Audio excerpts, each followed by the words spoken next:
So it turns out I may have a slight addiction to social media. If you'd like to interact with me in our community or even throw some theories or topics my way, in the description you can find the link to my Twitter and our community Discord server. I'd really like to hit 1,000 followers on Twitter and 400 members in our Discord server, as we're really close to hitting both. So your support towards our community would really mean a lot to me. Also, let me know if y'all like this new only semi-scripted style and prefer this over something fully scripted. For the next few videos, I just kind of want to do a test just to see what you guys like. Now on to my nerdism. You know, there's a lot of people who don't really pay too much attention to music, whether that be listening to it individually or picking up on it while consuming media. Now, if I'm honest, at this point, I'd kind of call this normal, and most normal people would likely call me a loser for crying every time I hear Vector to the Heavens. Look, sometimes it's hard to hold it back, you know? Who else is Roxas gonna have his ice cream with? Now, I know what you guys are thinking. KingdomAce just using this video as an excuse to talk about Kingdom Hearts music for 8 to 10 minutes. And you know what?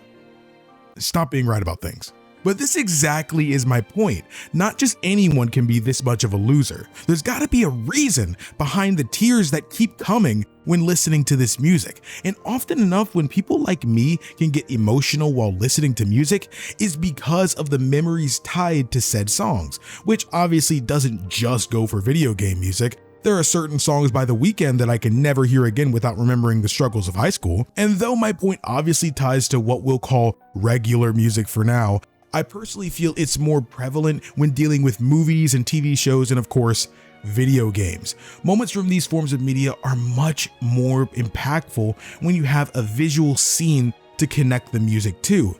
And so I can assume everyone watching this is a Kingdom Hearts fan. Let's use the aforementioned end of 358 Days Over 2. Xion, a lovable and supportive character and friend to our protagonist Roxas' life during his time in Organization 13. And when you go on so many missions with this person, it's hard to not gain feelings for them in a way to where I don't love this person, man. You're my homie. Like, Xion didn't even actually have a face when they first met, but Roxas was able to have so much of an impact on her, she ended up growing into her own person. And I feel this is exactly how 358 Days tries to get you. Because at the end of the game, they make you have to kill her. And not only is it the culmination of you spending so much time with this person, becoming so close with this person, and now being forced to kill them before they kill you, you have this beautifully sad song, Vector to the Heavens, constantly beating down on you. Vector to the Heavens is the perfect song to show how much Xion and Roxas care about each other, but it also shows how this friendship cannot be right now. As because these two people are completely different people now, it shows they're both willing to do whatever they need to do for their ideals. Roxas didn't know nothing about Sora while in the Organization 13,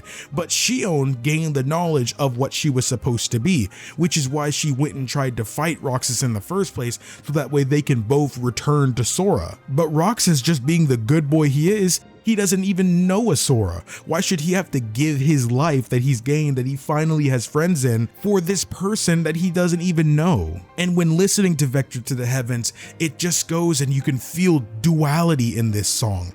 I can feel the resolve of Xion, despite her not wanting to actually hurt Roxas. She knows she needs to do this, and at the same time you can hear the desperation and sadness emanating from Roxas, knowing all he wants to do is just live, and why is she doing this? And you can tell these two factors are just fighting each other as the song goes around and around and around. And going from location to location during this fight, Vector to the Heavens is a war between two people who don't want to fight. Powerful moments in these video games are directly tied to the music that plays in them. In many cases, they can even make the cutscene. These songs are reminders of the trials and tribulations we went through with these characters. Themes like Aqua's theme is quite a heavy song for any Kingdom Hearts fan to listen to, as Aqua is a character that has gone through so many horrible things, and how she had to essentially spy on Terra because she quote unquote didn't trust them, in their eyes at least, had to fight her little brother figure who was seemingly possessed by darkness towards the end of the game. She had to transform her whole world into an endless castle to rest her little brother figure in for years to come.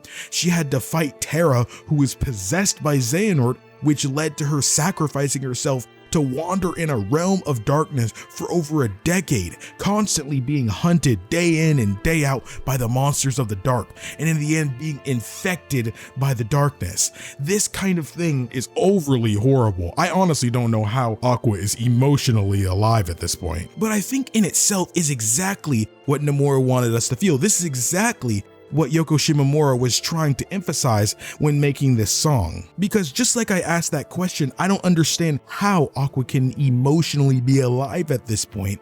It just goes and shows the strength this character actually embodies. Not no normal person would be able to handle this much despair thrown in their life. Honestly, I get upset when I run out of animal crackers. So her going through all this stuff, that's saying a lot by how strong Aqua must really be. There is so much despair in this song. There is so much you can tell. You can even hear at points of the song when you can tell Aqua just wants to give up. Nothing she does seems to be the right decision.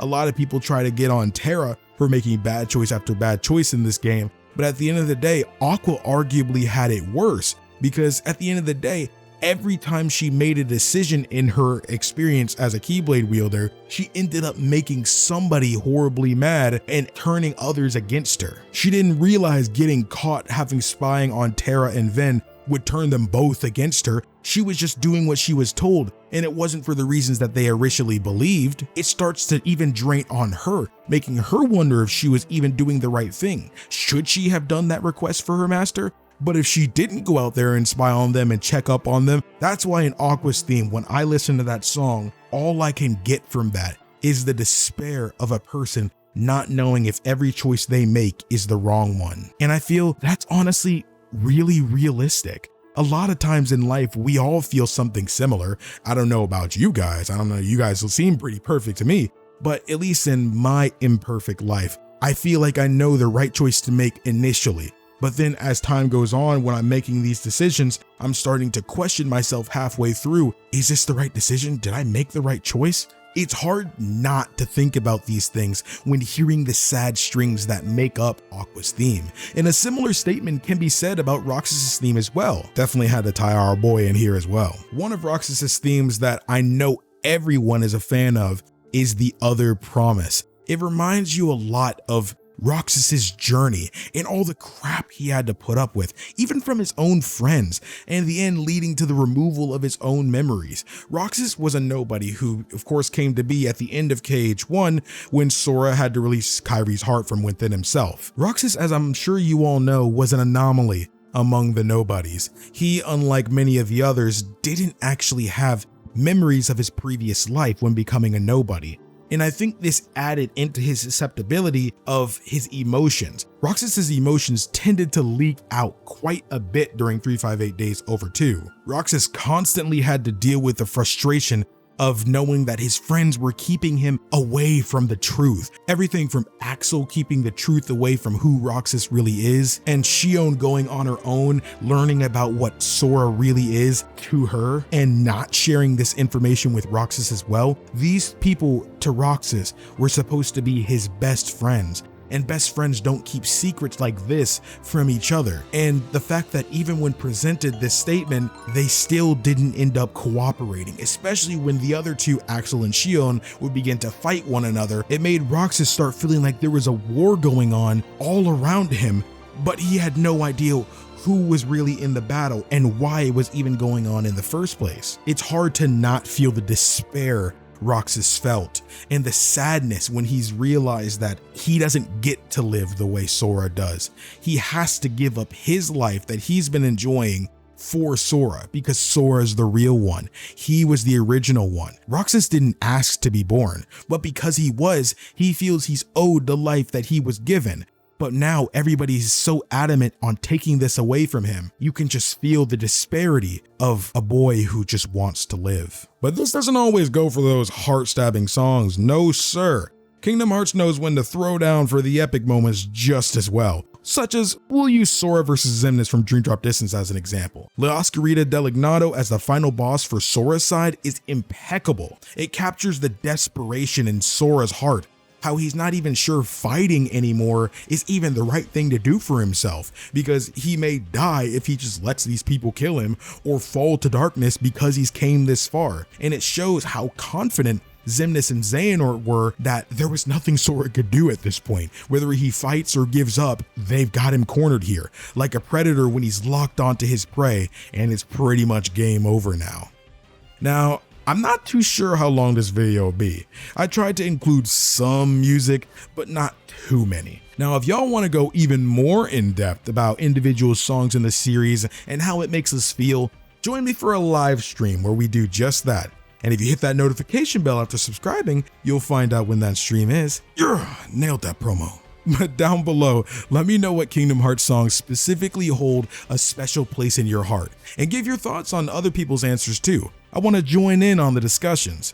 But if you enjoyed this video and haven't already, hitting the bell after subscribing will not only level you up into a warrior of courage, but it'll help me achieve my dream of being a content creator full-time, forever making videos for you all. Thanks to all of you who've helped me out so far, and those now doing so. I love you guys.